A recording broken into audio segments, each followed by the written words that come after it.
ไปน้องเอ๋ยนะบ่าวล่าเข้าใจผิดแล้วทางเขาป่าเมืองไทยเพิ่นนึกว่าทางด่วนโอ้พี่น้องเป็นได้บ่จะเป็นได้น้องเบิ่งเอาเส้นนี่เบิ่งดูเส้นนี่นะโอ้โหว่าเพิ่นมาล่างเพิ่นมาเสร็จไว้ขาวจั๊วเลยพี่น้องป๊าดปานนั้นเพิ่นบ่พี่ลึกเอาบ่มันยังอันนั้นอันไหนอันนั้นโอ้ยเป็นยังไงตอนที่ไปใส่นี่จะฝากก่อนไปใส่อยู่ในทางงามๆแบบนี้มันเห็นแล้วมันหกตาเอาออกได้นี่มันยังหันอันไหนโอ้น่าจะตกจากรถเพิ่นได้บ่โอ้ลบไปลบไปพี่น้องขออนุญาตเด้อพี่น้องเด้อลองไปเฮ็ดเบิ้งประเทศไทยลองไปเฮ็ดเบิ้งลองไปเฮ็ดเบิ้งนี่บ่ได้แล้วเจ้าอาจจะบ่ได้นั่งในตรงจุดนั้นนะโอ้จะเปลี่ยนผู้บริหารใหม่แล้วบ่จะเบยนี่คือบ่จะกำลังชื่นชมในการบริหารของคนบ้านเมืองเพิ่นเนาะนะเป็นการบริหารที่มีคุณภาพเนาะมองเห็นคุณภาพชีวิตของประชาชนว้าวทุกคนโอ้บ่จะเป็นแนวใดมีสิ่งที่เหลือใจอยากให้คนได้เห็นเลยเห็นบ่ทุกคนนี่ป๊าดทูอันไหนมันจะอันไหนล่ะอ๋ออันนี้คือทางเข้าป่าพี่น้องเป็นทางด่วนฮะบอกเจ้าคิดว่าทางด่วนนี่คือทางเข้าป่าเฮ้ยมีแต่ป่าว่าโบ้ปอสิว่าได้เจ้าคนเดียวเด้อใดเนี่ยข่อยเห็นข่อยก็ยังว่าขี่มาทางด่วนเอาจังสิก่อนเป็นหยังเจ้าคือขี่มาทางด่วนมันบ่งรู้เส้นแบ่งจราจรนี่ความงามในถนนนี่ลาดยางนี่น้ำซ้ำบ่มีแบ่บ่มีงัวนะทางด่วนบ้านเฮายังเห็นแบ่เห็นงัวเนี่ยนะโอ้โหเอาล่ะพี่น้องเอ๋ยนะบ่าวล่าเข้าใจผิดแล้วทางเขาป่าเมืองไทยเพิ่นนึกว่าทางด่วนโอ้พี่น้องเป็นได้บ่จะเป็นได้น้องเบิ่งเอาเส้นนี่เบิ่งดูเส้นนี่นะโอ้โหว่าเพิ่นมาล่างเพิ่นมาเสร็จไว้ขาวจั๊วเลยพี่น้องป๊าดปานนั้นเพิ่นบ่พี่ลึกเอาบ่มันยังอันนั้นอันไหนอันนั้นโอ้ยเป็นยังไงตอนที่ไปใส่นี่จะฝากก่อนไปใส่อยู่ในทางงามๆแบบนี้มันเห็นแล้วมันหกตาเอาออกได้นี่มันยังหันอันไหนล่ะเตาบ่หรือยังหันเตาโอ้โหมื้อนี้บ่าวโบสิพาบ่าวจะมาพิสูจน์สะดุดตาบ่ได้พี่น้องเอ้ยเขามาเห็นแล้วปัดท้อบ่ได้พี่น้องขอเอาลบสักหน่อยเนี่ยบ่ได้โอ้โหความงามแล้วนี่มียังมาตกข้างเนี่ยบ่อยากขักได้นี่โอ้ใช่มันลบสายตาเนาะอาจารย์เนาะลบสายตาจังหน่อยพี่น้องเด้อขอโทษงานน้ำลายเอาจังซั่นเนาะโอ้มาทางใดนี่โอ้น่าจะตกจากรถเพิ่นได้บ่โอ้ลบไปลบไปพี่น้องขออนุญาตเด้อพี่น้องเด้อจะของไผแหละนะลบไปเนี่ยห่วยบ่เจ็บเป็นทางเขาป่าหาเห็ดบ่นี่บ่เจ็บหาเห็ดได้เลยนี่มีเห็ดอะไรป่านี่คือป่าแบบสมบูรณ์แบบเลยได้บ่นี่คุณฟังเสียงเนี่ยบ่เจ็บเนี่ยจักรจันทร์ร้องเอาจังซี่บ่เจ็บเอาจังไดเขาสิว่าจะตัวเลยเนี่ยทางเขาป่าที่ไหนเนี่ยอยู่จะเบิ่งที่มีบ้านคนบ่บ้านตึกหลังบ่มีเลยแนมสุดหูลูกตาเลยได้ไดโอ้พุ่นน่ะป๊าดตัวพี่น้องเส้นนี่ถือว่าคือแบบถ้าแบบว่าไอ้ท่าเทียบแบบว่าผู้สาวกันเนาะขออนุญาตผู้สาวอายุ17-18 ปีโอ้แต่ว่า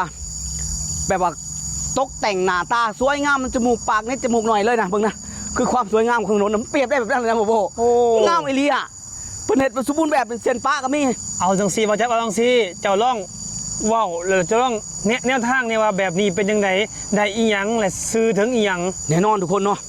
อันนี้คือบ่จับบอกเลยว่าบ่จับกำลังชื่นชมในการบริหารของคนบ้านเมืองเพิ่นเนาะนะเป็นการบริหารที่มีคุณภาพเนาะมองเห็นคุณภาพชีวิตของประชาชนแม้ว่าตรงนี้นะบ่าวแจ๊บบ่แน่ใจตรงนะว่าจะถนนตรงนี้จะตัดทะลุไปไปหน้าบอหรือว่าเข้าหมู่บ้านบ่าวแจ๊บบ่แน่ใจบ่าวแจ๊บบ่เคยมาเนาะนะแต่บ่าวแจ๊บเชื่อเหลือเกินว่าตรงนี้ต้องมีการนำใช้อย่างแน่นอนเนาะเพิ่นอาจจะเล็งเห็น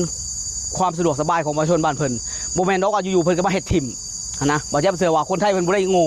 เนาะเพิ่นจะเฮ็ดหยังมันต้องเกิดผลเกิดประโยชน์เนาะแล้วเฮาก็อยากได้บัดนี้ความคนเราบ่าวแจ๊บเองก็อยากได้นะแบบนี้นะแต่ว่ามันอาจจะเป็นสิ่งหนึ่งเป็นแนวทางเอาไปกระตุ้นความรู้สึกคนเพื่อให้มีจิตสำนึกอยากได้แบบนี้คนเฮามันต้องเริ่มจากคิดก่อนมันจะมีโอกาสเกิดไปได้แต่มันจะซ่าจะเร็วนะบ่าวแจ๊บคิดว่าอยากให้ทุกคนเห็นไว้เบิ่งไว้แล้วก็ตอนนี้เฮาบ่ได้เฮาขอชื่นชมก่อนได้บ่มาโบต้องแบบนั้นเด้บ่าวแจ๊บเนาะชื่นชมก่อนแต่การชื่นชมนี่บ่แม่นว่าเฮาชมประเทศไทยเท่ากับวิจารณ์ประเทศลาวถือว่าถ้าให้คิดแบบนี้ก็ถือว่าเป็นสิ่งที่ผิดนะบ่าวแจ๊บคิดว่าการชื่นชมเนี่ยถ้าเราเห็นสิ่งที่ดีสิ่งที่สวยงามเราก็ต้องชื่นชมเนาะไม่ใช่ว่าเราต้องบ้านเราไม่ดีเนี่ยเราเห็นที่อื่นสวยเราก็ไม่ชมนั้นชมไม่ได้ชมนี่เราต้องวิจารณ์ตัวเองมันโมแมนทุกคนการชมนะฮะนำเสนอภาพพร้อมนำเสนอความจริงนี่คือสิ่งที่เป็นแนวทางเป็นสิ่งที่เราต้องไปต่อยอดในวันข้างหน้านะ เอาจังสิบ่แจ๊บ ครับ สำหรับคลิปนี้ข่อยขอเสนอคอนเทนต์ของเจ้าวางสิเด้อ ว่า มีเหตุผลที่ข่อยได้หลายอย่างก็สงสัยแล้วก็มี FC ถามข่อยมาบางคนบ้านเฮาเพิ่นบอกว่าประเทศไทยเนี่ยบ่รวย บ่รวย อ่ะสิให้รวยได้ยังไงขนาดซื้อรถยังซื้อด้วยเงินผ่อนแต่ประเทศเฮาคนบางคนเพิ่นบอกว่าซื้อรถ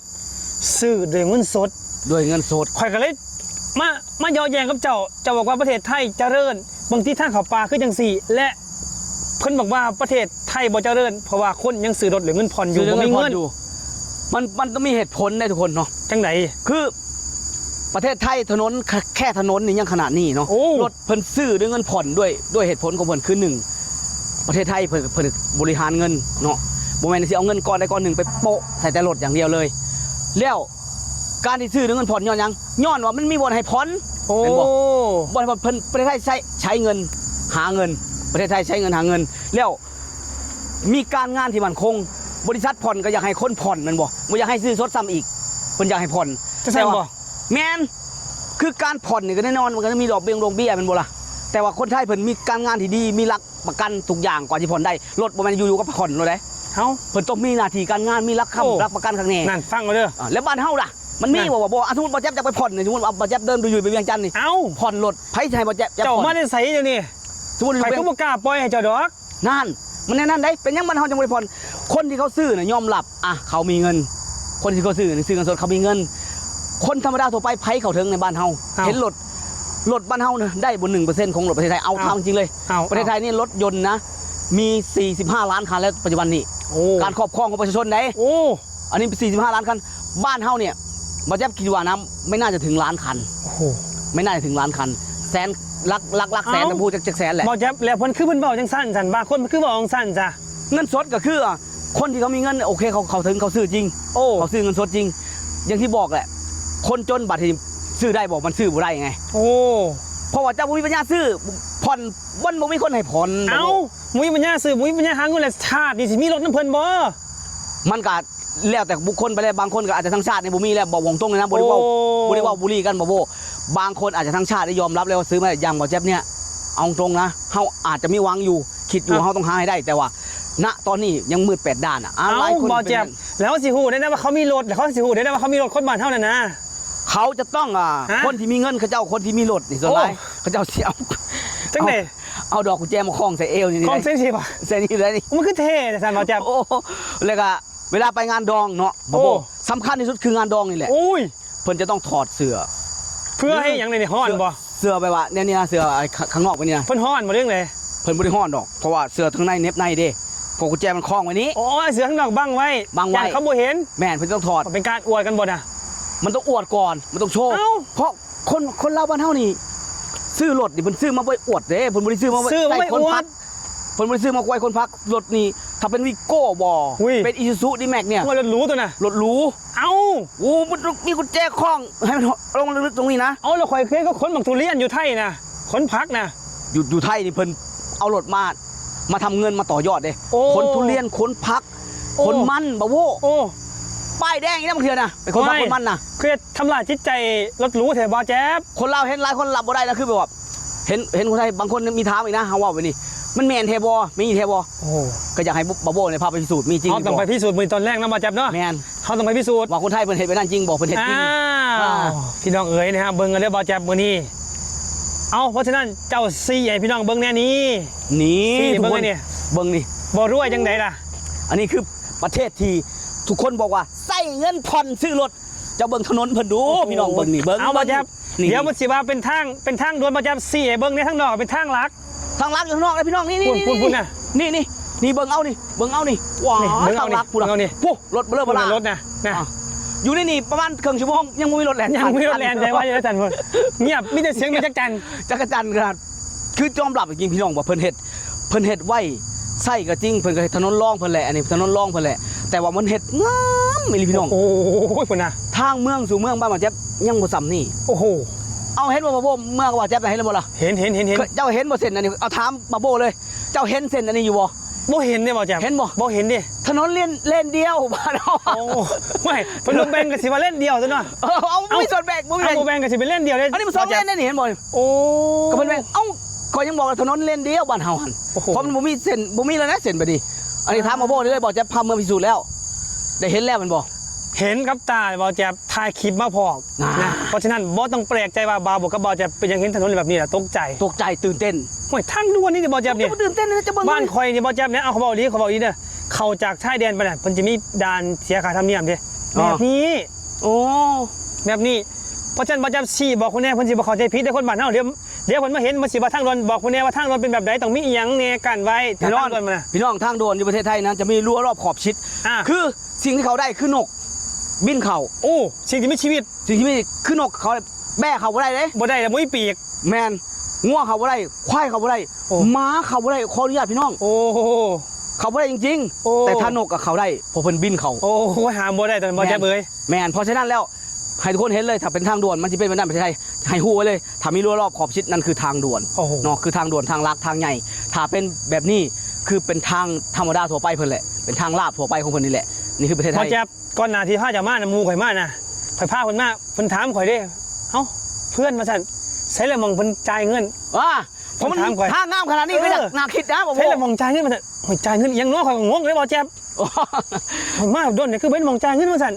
ข่อยจ่ายเงินอีหยังเอ้า ผมถนนแบบนี้คือมันต้องเป็นทางด่วนมันบอกเพิ่นอย่าง เอ นั้น อเพิ่นก็สิคิดว่าจังซั่น ก็แม่นนั่นน่ะรีบบอกโว้เพราะบ้านเฮาเนี่ยเฮาขี่ไปจากฝากบ่อนจ่ายเงินเพิ่นบ่แม่นสิว่าเฮ็ดคือประเทศไทยได้เฮ็ดกั้นไปนี่บ่ได้เฮ็ดไว้ข้างทางไว้นี่เฮาก็แวะมันจ่ายเงินข้างทางไว้นี่แบบบ่อนจ่ายเงินก็บ่แม่นสิว่าเฮ็ดแบบดูลาแบบนั้นเด้เนาะนะเพราะฉะนั้น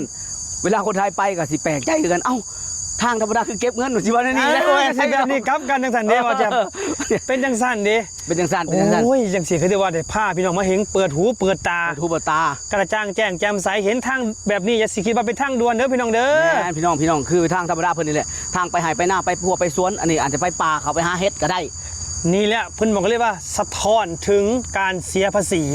ว้าวแบบเต็มเม็ดเต็มหน่วย แหมบ่าวแจ๊บนี่ แล้วเป็นยังจะเสียภาษีไปเต็มหน่วยได้ประชาชนมีรายได้ โอ้โห เนาะ นะ คือประเทศมีเศรษฐกิจที่ขยายตัวเนาะการค้าที่ไผก็มาค้ามาขายนำประชาชนก็มีรายได้แบบนี้ก็เสียภาษีก็เฮ็ดที่ละบาทเฮ็ดให้ประชาชนที่ เนี่ย ลองไปเฮ็ดเบิ่งประเทศไทยลองไปเฮ็ดเบิ่งลองไปเฮ็ดเบิ่งนี่ บ่ได้แล้ว เจ้าอาจจะบ่ได้นั่งในตรงจุดนั้นนะ โอ้แต่จะเปลี่ยนผู้บริหารใหม่แล้วบ่าวแจ๊บเอ้ย นี่คือประเทศไทยเนาะส่วนสามารถเว้าหยังก็ได้ เอา อ่ะบาโอถือว่าคลิปวิดีโอนี้ก็ถือว่ายาวเลยเนาะ ยาวเลยเนาะ ก็ฝากไว้นี่อยากให้บาโบภาพเขาไปพิสูจน์สักหน่อยว่ามันยาวมันไกลสำใดเนาะนะ ไป คลิปนี้บอกจะฝากไว้ประมาณนี้ทุกคนลาทุกคนไปก่อนสวัสดีครับผม เอาสิไอ้เบิ่งแนวทางเขาไปหาเฮ็ดนี่ เข้าไปหาเฮ็ดก็ได้พี่น้อง อาจจะมาตัวนะเอา นี่ปลาไม่เผ็กบ้านบอกจะเอิ้นปลาไม่ โอ้ เผ็ โห ก ปลาไม่เพ็กบ่ พูน่ะโอ้ มันแม่นอีหลีบ่บ่าวแจ๊บไปหาเฮ็ด แมนอลิฟว้าว ไปหาเฮ็ดโอ้โหเอาอันนี้คือคลิปวิดีโอที่บ่าวแจ๊บมาพิสูจน์ว่าของจริงของแท้บ่มีภาพ AI ทางไปหาเฮ็ดเมืองไทยเป็นจังซี่ คนลาวเพื่อนบางคนนะเพิ่นว่าเพิ่นสิว่าทางด่วนไปแล้วบ่าวแจ๊บไปบ๊ายบาย ไปบาย